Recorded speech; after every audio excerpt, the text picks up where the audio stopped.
नमस्कार बच्चों, हम सर्वेश्वर दयाल सक्सेना द्वारा रचित मानवीय करुणा की दिव्य चमक पाठ पढ़ रहे थे और कल की क्लास में हमने पढ़ा कि प्रस्तुत पाठ संस्मरण विधा में लिखा गया है।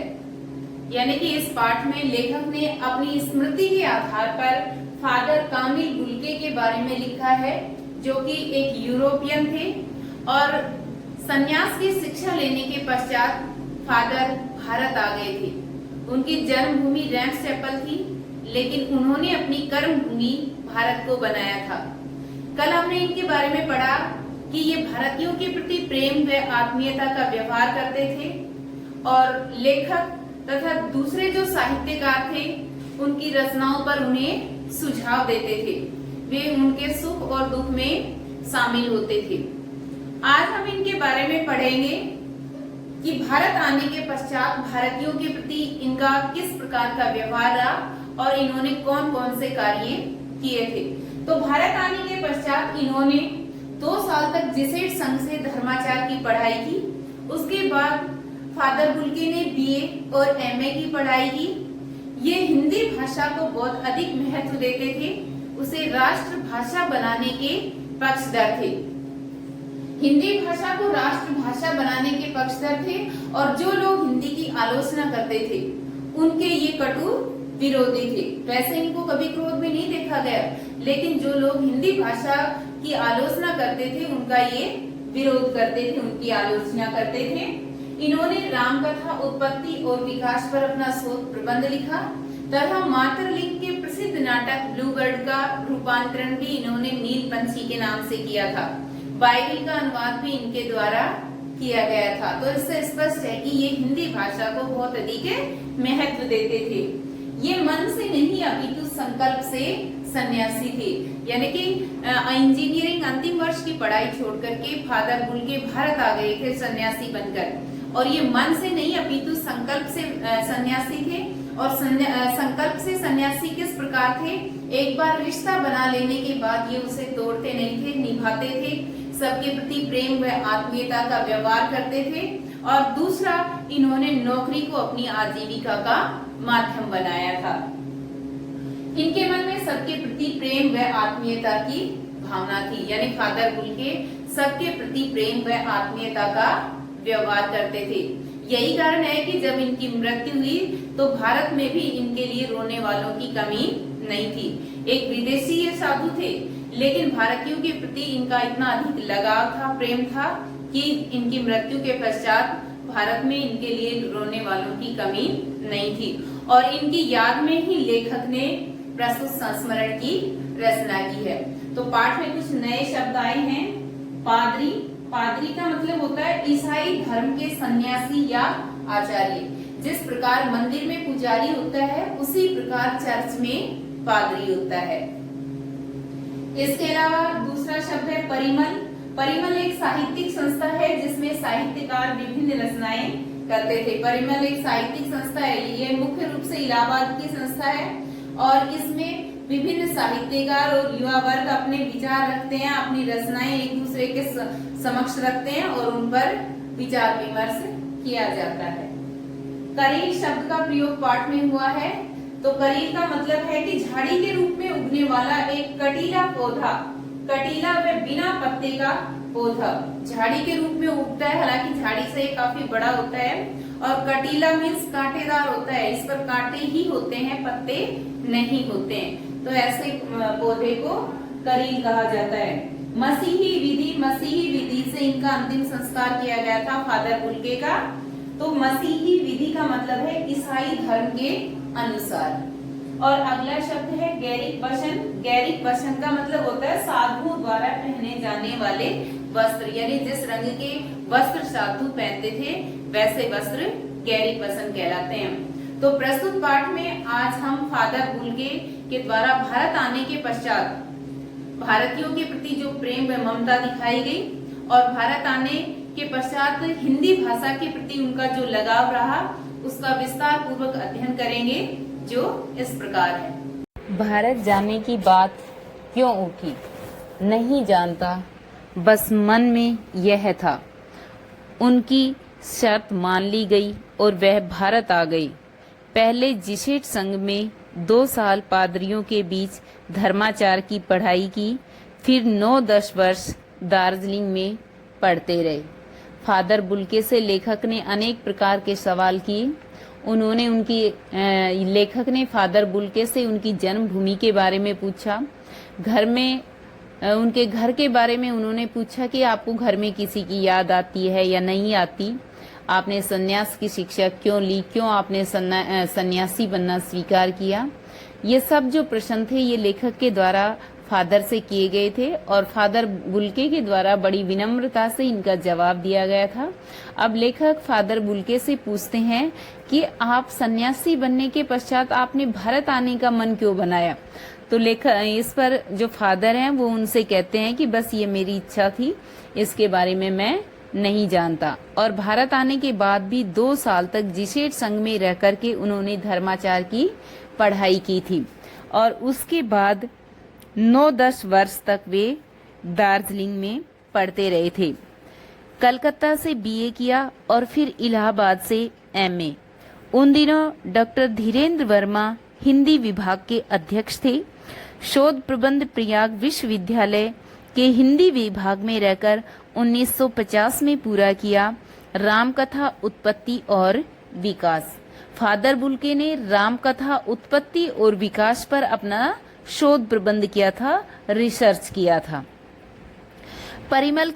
परिमल में उसके अध्याय पढ़े गए थे। परिमल, जैसा कि इसके बारे में आपको बताया जा चुका है, यह एक इलाहाबाद की एक साहित्यिक संस्था है और जिसमें जो साहित्यकार और युवा वर्ग अपनी जो रचनाएं हैं या अपने विचार हैं वो एक दूसरे के समक्ष रखते हैं।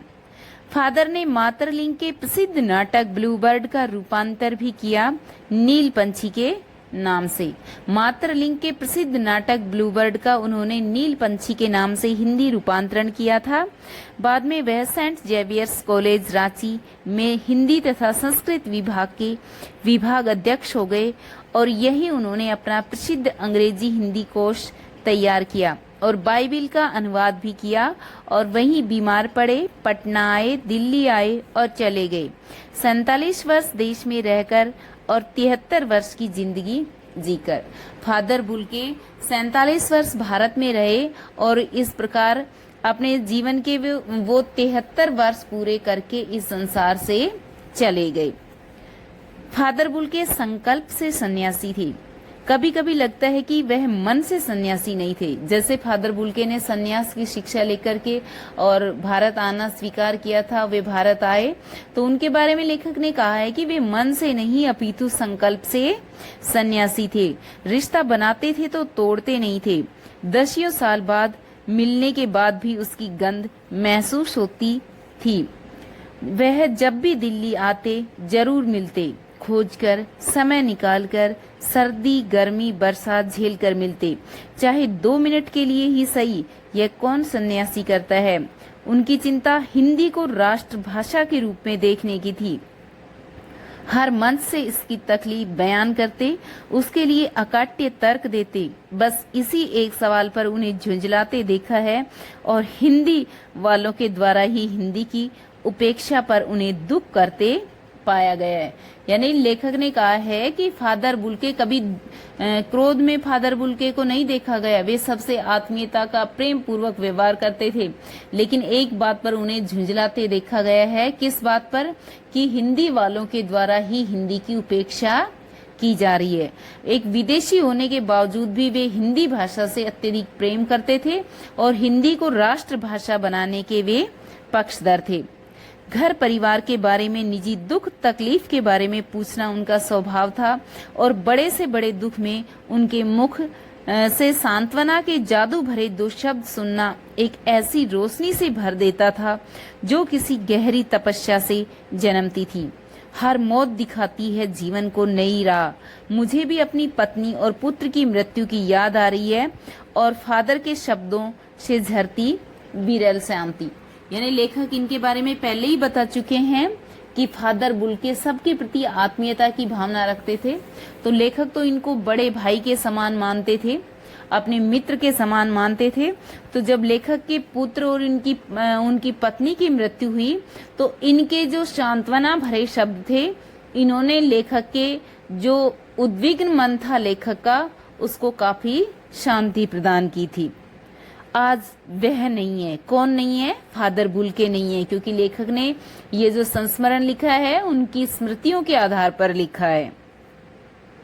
दिल्ली में बीमार रहे और पता नहीं चला। बाहें खोलकर इस बार उन्होंने गले नहीं लगाया। जब देखा तब वे दोनों हाथों की सूजी उंगलियों को उलझाए ताबूत में जिस्म पर पड़ी थी। यानी लेखक ने कहा कि आज जब लेखक उनसे मिले तो वे बाहें खोलकर उन्हें गले से उन्होंने नहीं लगाया, बल्कि जो उनकी बाहें थी वो उनके जिस्म पर पड़ी हुई थी, उनके शरीर पर पड़ी हुई थी और उंगलियां सूजी हुई थी। जब देखा तब वे बाहें दोनों हाथों की सूजी उंगलियों को उलझाए ताबूत में जिस्म पर पड़ी थी। जो शांति बरसती थी वह चेहरे पर थिर थी, तरलता जम गई थी। वह 18 अगस्त 1982 की सुबह 10 बजे का समय था। दिल्ली के कश्मीरी गेट के निकलसन कब्रगाह में उनका ताबूत एक छोटी सी नीली गाड़ी से उतारा गया। कुछ पादरी, रघुवंश जी का बेटा और उनके परिजन राजेश्वर सिंह उसे उतार रहे थे। फिर उसे उठाकर एक लंबी सकरी उदास पेड़ों की घनी छांव वाली सड़क के कब्रगाह के आखिरी छोर तक ले जाया गया, जहां धरती की गोद में सुलाने के लिए कब्र अवाक मुंह खोले लेटी थी। ऊपर करील की घनी छां थी और चारों ओर कब्रें और तेज धूप के वृत्त।